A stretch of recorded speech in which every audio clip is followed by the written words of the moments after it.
Hey everyone, I hope you're all doing well, as I say, as always. If you hear a noise in the background, it's most likely a fan. It's very humid here where I live, so I guess you'll have to deal with that in this video. Anyways, this story is from my country of Canada, from Northern Saskatchewan, which is a long ways away, but I still kind of identify with it given some things that I've seen in the woods when I've gone camping. But anyways, pull up a stump, and yeah, let's jump into it. Thank you for watching. And from here on out, I'll be speaking from the point of view of the person telling the story, and it was posted on December 14th of 2020, so enjoy. So this is my first time telling the story. I felt like I had to get it off my back. At least somebody could hear it. So this happened 2 years ago, and my parents own a cabin in northern Saskatchewan. And yeah, I'm Northern Canadian. I decided I want to spend some time by myself up there. My parents agree because they want me out of their attic.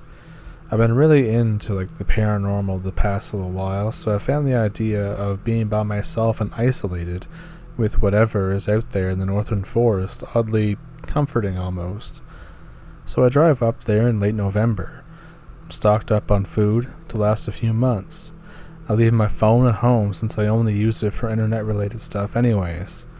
The cabin has electricity and a satellite dish, but no internet, but all my video games are offline anyways, so it doesn't really matter. I bring a hunting rifle with me too, as well, obviously, for hunting. The cabin has basic rectangular layout with an extension added on when my sister and I were born to add some extra room for us on vacations up here. Mostly it's made out of wood except for the tin roof that's on the extension.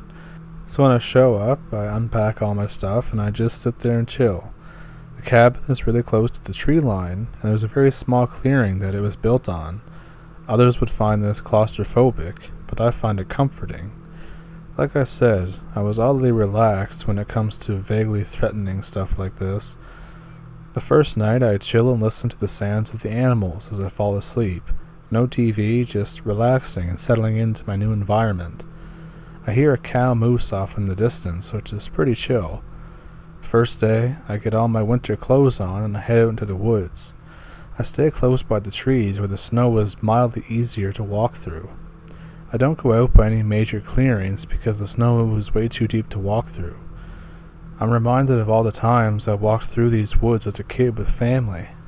I decide to get out further, and I travel in parts I've never been before, even when I was a kid. My parents would never tell us where we could and couldn't go, just never got around to it when I was younger. I hear that cow moose off in the distance again, and I'm thinking, oh yeah, maybe I can get up close and have a good look at it.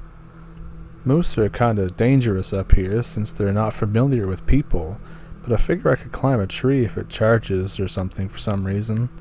So I walk to where the call was coming from, and the sound doesn't get any louder, but I figure it must be just walking away from me. But I also can't find any moose tracks, so I decided that it's actually a lot further away than I thought it was, and I couldn't even chase after it if I wanted to.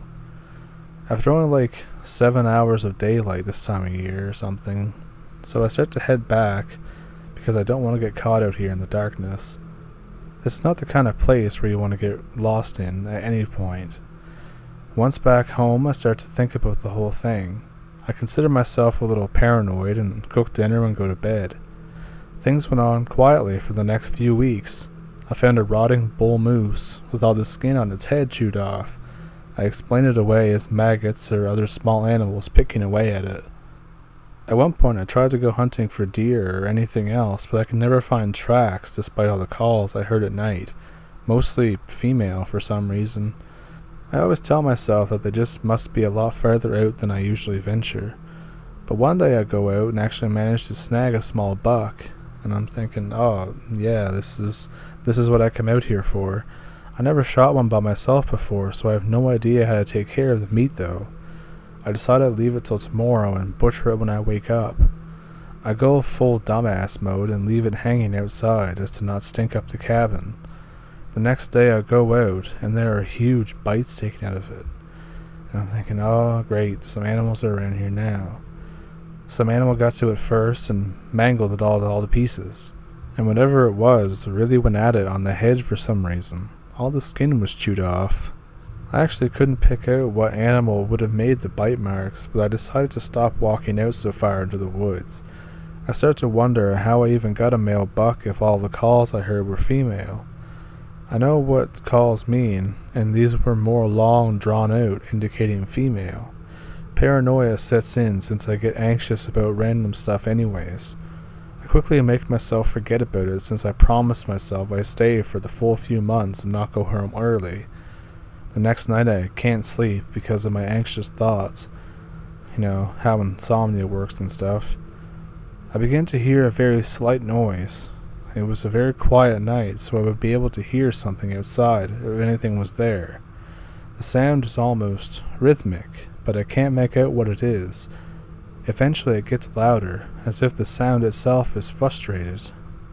I realize something must be making it, so I sit up and listen to what has now become audible, kind of like a scratching noise, like something being scraped over top of wood. Sound travels all the way across the cabin, past where I'm sleeping, and into the extension, and all the way around again. The second time it passes the extension, it stops right where I'm sitting on the bed, for just a moment, and then it continues. This goes on for a few minutes, but eventually stops, and I eventually pass out from exhaustion. The next day I have to convince myself that what happened wasn't a dream. I begin to form an idea in my mind of some intelligent animal. This can't be just a coincidence, I think. In the middle of the day, I build up the courage to go outside and see what happened. There's scratches in the snow-covered walls, not enough to wreck the wood, but enough to see a pattern of scratches that were made more than a few feet above the ground, as if something did them purposefully. And I think that this definitely wasn't just some dumb animal. I finally decided to take a look at my door. The scratches were serious on the wooden door, as if someone with gigantic fingernails spent hours scraping at it. I start tripping balls on fear at this point. Whatever it was intelligent enough to tell the door was the way in, but predatory enough to use circling as an intimidation tactic. I come to the logical conclusion that whatever this was must have been the same thing that mauled my buck. I finally decide to look at the footprints. The best way to describe them was like bear footprints, but like really long. And I know for a fact that whatever this was definitely not a bear. I begin to realize something. There were no footprints around the cabin, just ones leading up to it and leaving. The thing was climbing around my walls, dragging its nails to create the scratches. This is definitely not a bear. I just want to get out of here at this point, but the sun starts to go down and storm clouds start moving in. I've been out here for just 2 hours just looking at all this stuff in awe. I can't leave in a blizzard or in the dark, so I lock myself in and go to bed with my gun. My mind starts racing when night hits. The wind is howling outside, but off in the distance I hear that same cow moose call again. Begin to put two and two together. Whatever this thing is, was calling male animals by mimicking female mating calls. It must have preferred male animals since they have more meat. So when I left that damn buck outside, it could tell that I was here. In fact, the first full day that I spent here, when I was trailing that cow moose call, it could have been right above me up in a tree or something. My train of thought was stopped when I heard that damn scratching noise again. I barely make it out because it's loud, but it's not as loud as the blizzard, but I can still recognize it. Either it sees me as an alpha predator, rival, or a prey. At this point, I don't know which is worse. This thing is insanely good at climbing because I hear the sounds of feet on the wooden roof. The storm is so loud I can't make out exactly where they are on the roof, but just hearing the sounds of feet on wood and coming across the snow, but very faintly. Suddenly the sound changes to feet on tin. It's right above me. I can't handle this anymore, but I can't leave because that's exactly what it wants. The sounds of banging on tin go on for what feels like hours as the storm rages on. Eventually it goes away and I'm thinking, thank God. The blizzard begins to die down too. I can hear things more clearly outside. I was not prepared for what happened next, though.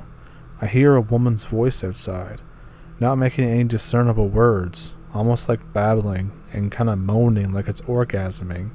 And I'm thinking, oh no, you don't, you barefoot demon thing. You're not tricking me like you did all those moose and deer. The sound's very close, at least within the tree line. I grab a big-ass flashlight and go open one of the unlocked windows. I shine it outside where the sound is coming from. I see this ungodly 7-foot-tall, slim, muscular build. But then my eyes eventually adjust to just what I'm looking at. The face is a hideous interpretation of a human, like if you described to like an alien what a person looked like, and then told them to draw it, and then they fed the drawing to dogs. The nose was upturned like a bat, like it was facing directly at me. Its eyes weren't sunken in, like one would suspect. They were bulbous and protruding with the gigantic pupils.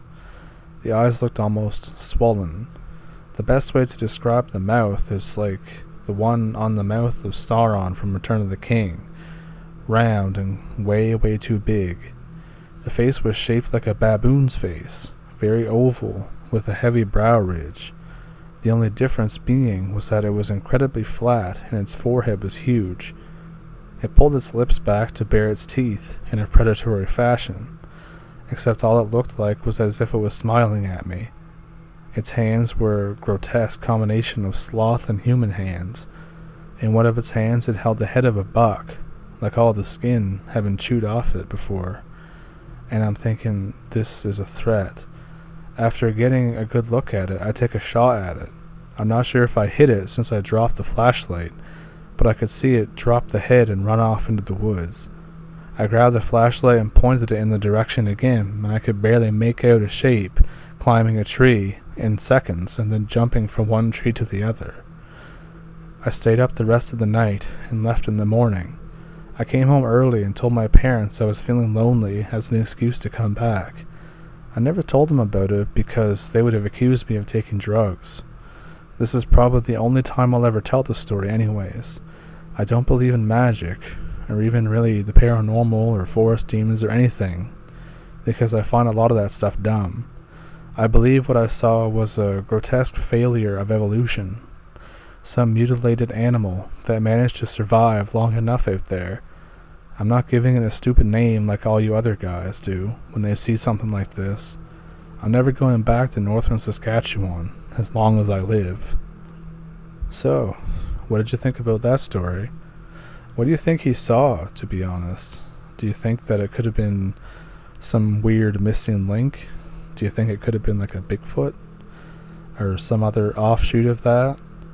Do you think it was exaggerated, or maybe it was fake? You know, I'll leave it up to you to decide. Anyways, if you enjoyed the video, please like and subscribe. And yeah, I'll catch you in the next one. Thank you for pulling up a stump. If you want to support the channel, links are in the description. Have a good night, everyone.